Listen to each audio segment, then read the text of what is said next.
Welcome to Module 4, Video 5 from the Safe and Effective Use of AI in Education online resources. This video explores how AI can support business and operations across schools and colleges, and suggests some practical examples. It builds on the safety, safeguarding and data protection principles introduced earlier in this module. It's useful to consider these alongside the material covered in Module 3. This video will be particularly relevant to business and operations professionals in schools and colleges, but it will also be useful for other staff carrying out similar tasks.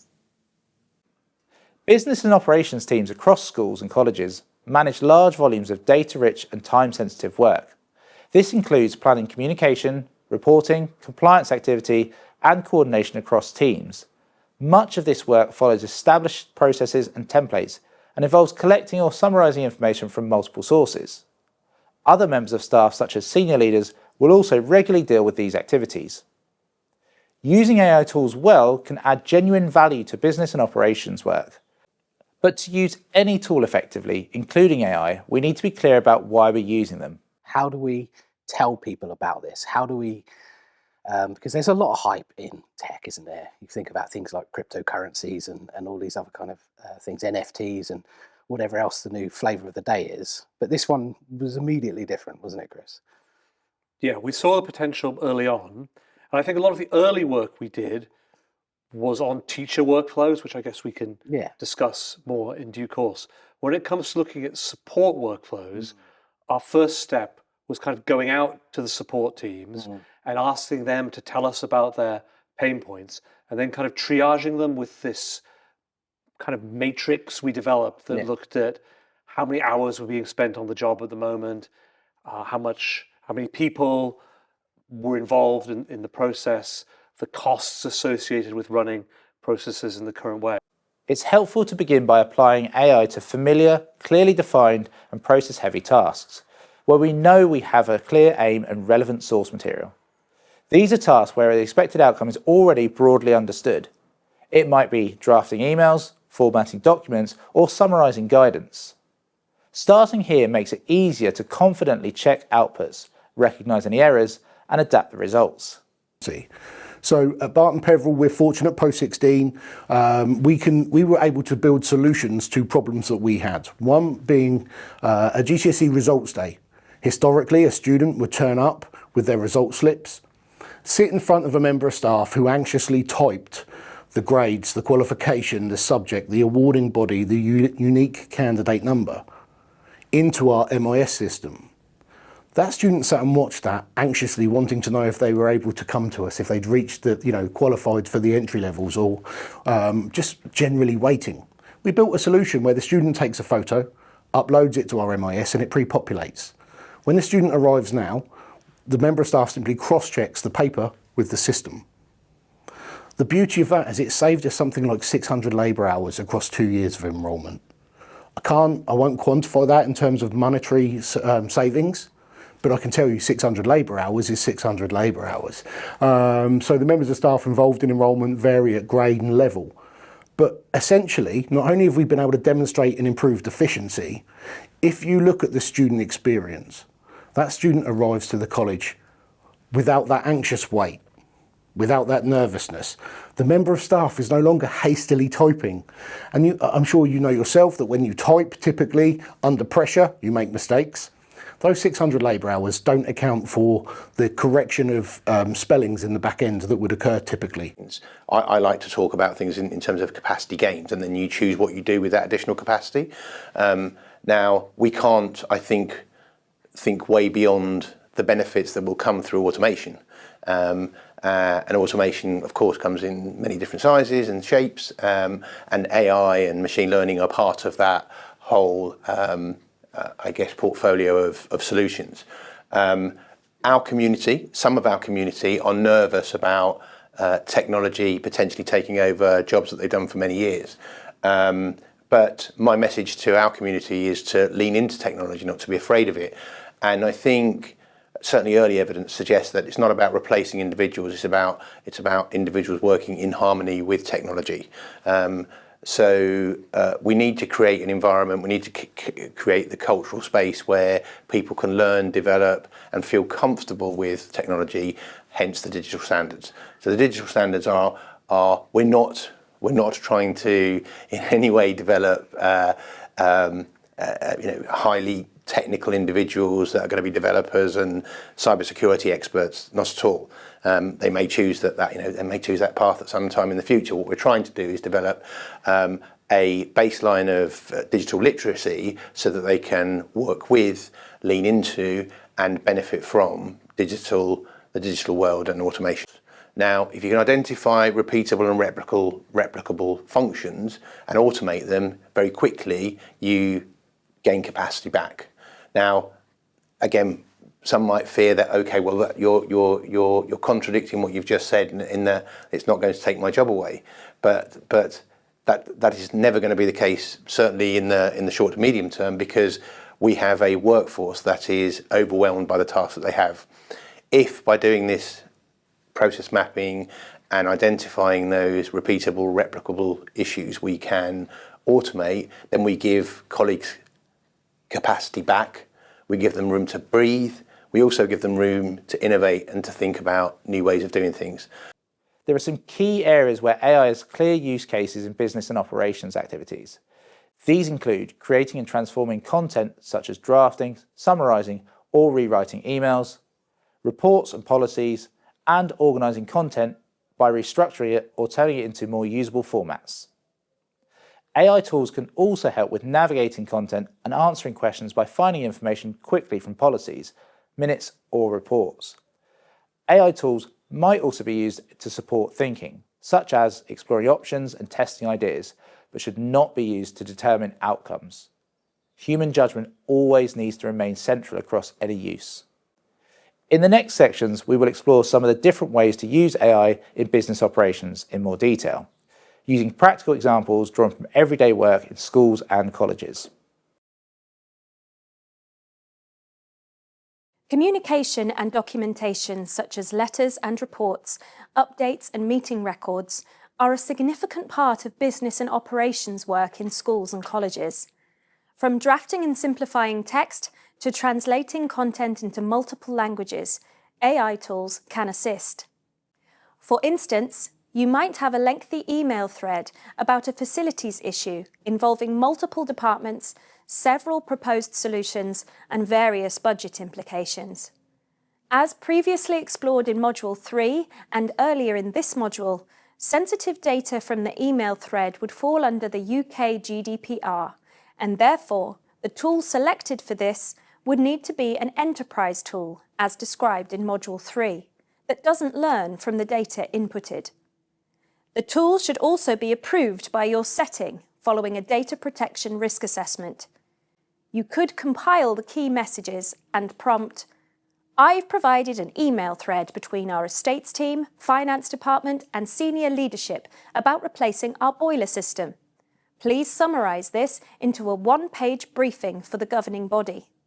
Extract the core issues, the 3 options that have been proposed with their respective costs and timescales, and the key considerations around disruption to the school day.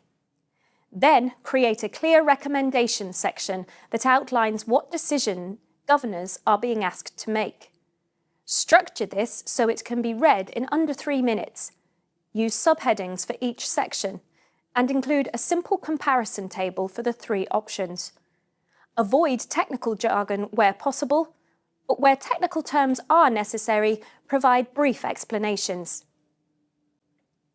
This approach turns scattered information into accessible decision-making materials, saving time while ensuring that governors receive clear, complete information. You would always review the output to verify accuracy, add any context the AI tool might have missed, and ensure the tone aligns with how your setting typically communicates. AI tools are particularly useful for reviewing and organising existing material, perhaps summarising meeting minutes or project notes and identifying decisions and actions. Where meeting minutes are being summarised, everyone needs to be aware that the meeting is being recorded and that it will be processed using AI. It is also important that you only use AI tools approved for use in your school or college and ensure that the AI model doesn't learn from the data input. You need to use your careful, human judgment about when the use of an AI tool is appropriate. Where messages involve concern, reassurance, or a sensitive context, it is important that they are written and owned by a human. AI may support preparation or checking by structuring content or clarifying key messages, but staff should remain responsible for tone, emphasis, and how the communication might be received. In contrast, there are situations where a more neutral approach is appropriate.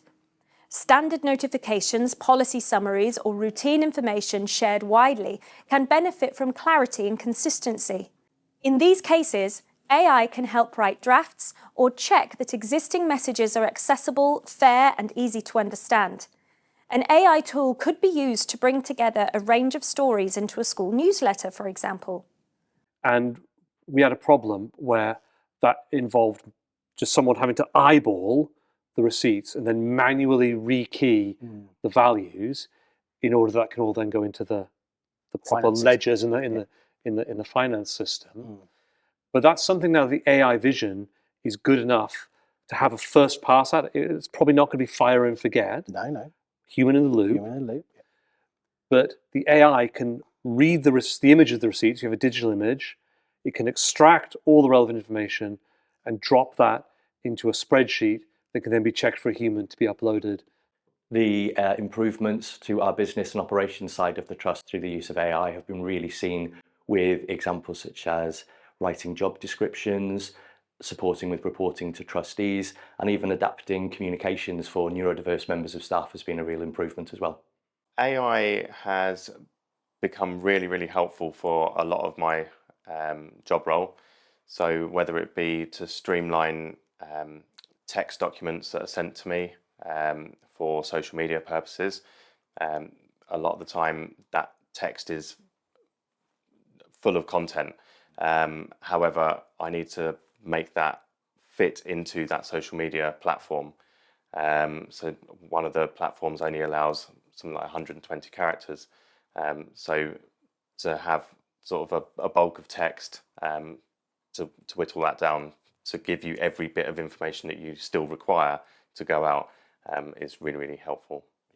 So the first serious operational tool we built out was the policy chatbot, because that touched on a lot of different work areas and seemed to have the potential to have high impact. So this lets people use just natural language queries to search the school's official policies.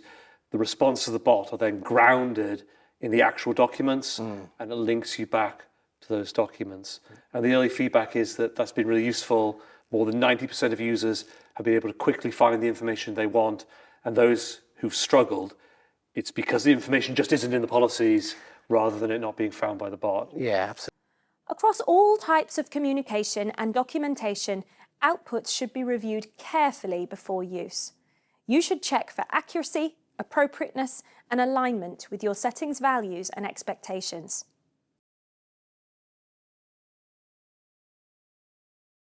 Schools and colleges regularly work with policies, procedures, and operational guidance. Things like preparing for inspection, reviewing safeguarding arrangements, and managing contracts. A lot of this work depends on clarity, consistency, and the ability to respond confidently under pressure. For instance, when regularly updating your safeguarding procedures, the DSL or responsible senior leader might upload your current safeguarding policy, the latest Keeping Children Safe and Education guidance, and your most recent safeguarding audit. Then they might prompt something like, I need to prepare a briefing document for all staff. Please compare our current safeguarding policy against the latest Keeping Children Safe and Education guidance and identify any areas where our policy needs updating to ensure full compliance. Then create a 2-page staff briefing that summarises our key safeguarding procedures, highlights recent updates, and includes likely inspector questions. Structure this with clear headings for different staff roles, classroom teachers, support staff, and senior leaders as their responsibilities differ. Keep the tone reassuring but professional. This approach allows you to quickly bring together information from multiple sources, identifying any gaps in your current arrangements and produce consistent guidance. But the responsibility for checking the output is accurate in this example sits with the person responsible for sharing the briefing. And so, as is the case for all AI outputs, it does need checking for accuracy and adapting to ensure suitability for the setting, and especially in this case as it relates to such a high stakes area as safeguarding.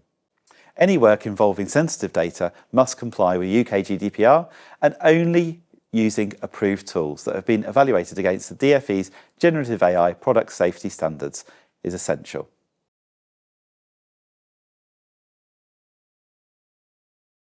Using AI tools to work with data can be very valuable in terms of the insights produced and the time saved, but it's also an area where following safe use guidance is most critical. If you use AI tools to analyse data, you must comply with data protection legislation and should consult with your data protection officer for support with understanding your school or college's governance and data protection accountability expectations. The kind of data you might use AI tools to analyse includes attendance trends, cohort level attainment patterns, survey responses, and resource use. Used well, AI can help leadership teams move beyond static spreadsheets to understand relationships and the story behind the numbers, supporting more informed discussion and decisions. AI can also support deeper comparison and pattern recognition across datasets, helping you identify where outcomes differ between groups, where interventions appear to be having impact, or where further investigation is needed. At a system or cohort level, AI can help explore potential impact and highlight areas for attention. It must not be used to generate automated judgments or predictions about individual pupils, students or staff, but it can often uncover useful insights. The use of AI with personal data must also be justified, proportionate and transparent. Where data includes special category information, such as safeguarding, health, SEND or wellbeing data, additional protections apply under UK GDPR. You need to have clarity about where data is processed, whether it is stored, and whether it is used to train the AI models. Schools and colleges should be able to show evidence of clear ownership, approved systems, documented decision-making, and risk mitigation. Staff should check with their data protection officer to ensure that the AI tool they are using is approved for processing personal data and that its use aligns with organisational policies. Enterprise systems allow organisations to control what happens with your data, prevent model training on inputs, and apply appropriate safeguards, unlike many free open tools. Tool choice is therefore a governance decision, not a technical preference. We explored this in more depth in Module 3.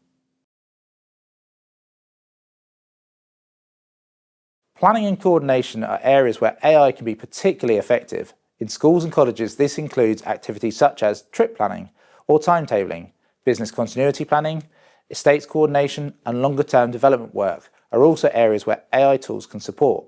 For instance, when planning a school trip, you might provide the AI with your educational visits policy and health and safety requirements, and then prompt, I am planning a Year 10 geography field trip to the Jurassic Coast for 45 students taking place in May. The trip will involve coastal landform observations and rock sampling. Please create a comprehensive trip planning pack that includes a detailed risk assessment covering travel, coastal activities, and weather-related hazards, a day-by-day itinerary with timings including travel time from our school in Birmingham, a checklist of tasks with responsibilities and deadlines, a draft letter to parents explaining the educational purpose and practical arrangements, and a packing list for students. Structure the risk assessment using our standard format to keep the parent letter professional but accessible. The itinerary should account for 3 members of staff supervising, with 1 being our trained first aider. You would then review and refine and adapt the output for your specific context. However, clear boundaries apply. Whilst AI can support preparation and structure, it must not be used to determine feasibility or judge appropriateness. Final decisions and responsibility for risk assessment and safeguarding considerations must always remain with the school or college. Across business and operations, AI can speed up processes, reduce manual effort, and support more consistent ways of working. However, efficiency must not come at the expense of professional thinking, judgment, or accountability.